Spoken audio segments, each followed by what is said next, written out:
I'm in the line of work with a lot of technically driven engineers and individuals in possession of some pretty high-end equipment and expertise. Usually a pretty chill, cheerful, and upbeat crew, but not always sensitive to the delicate and nuanced behavior of the creative, artistic type.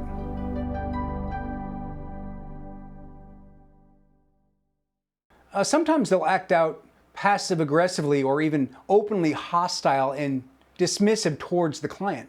They'll often launch their own projects and production concepts without ever having taken the necessary time to hone this part of the craft, jumping into production schedules without really coming up with a good, interesting plan.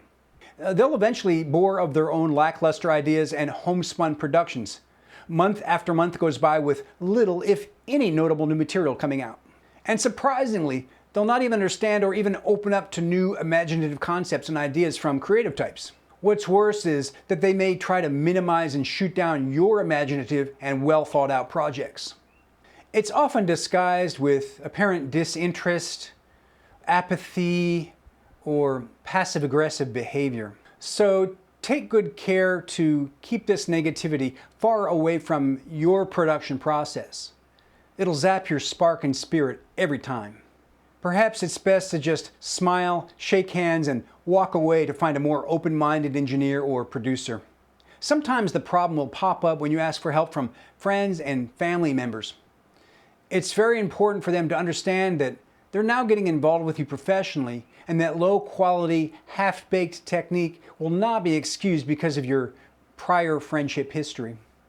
To avoid losing good friends or possibly alienating close family members, think twice. It may be better to just take the time to recruit and get to know someone new who understands clearly that the relationship is professional. That way, if it doesn't work out, you can simply part ways, hopefully with no strings attached or hurt feelings.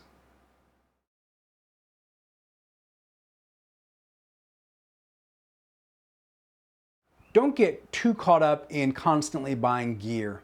The main life purpose here should be to create interesting and helpful material, content to put out in the world and then perhaps monetizing it to lots of people. So often it seems that the guy with just a laptop or field recorder and a few microphones makes the very best media, and the team with a warehouse full of gear and equipment never really puts out any worthwhile content. I know guys that are always researching and buying a new piece of gear but never really use it on a production. They always seem to be just one more purchase away from getting started on the next big project. It's a never-ending pursuit that just maxes out your time and credit cards.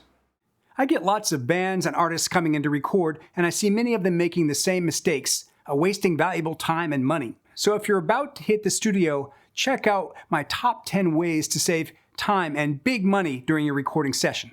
If you'd like to check it out, just hit the link down below and I'll send it to you at no cost. That way, the next time you're ready to record, you'll know what to do to prepare for your next session. How to keep your bandmates on track and avoid making common pitfalls. How to communicate more effectively with your local studio and engineer to ensure that you get the best rates every time before you book.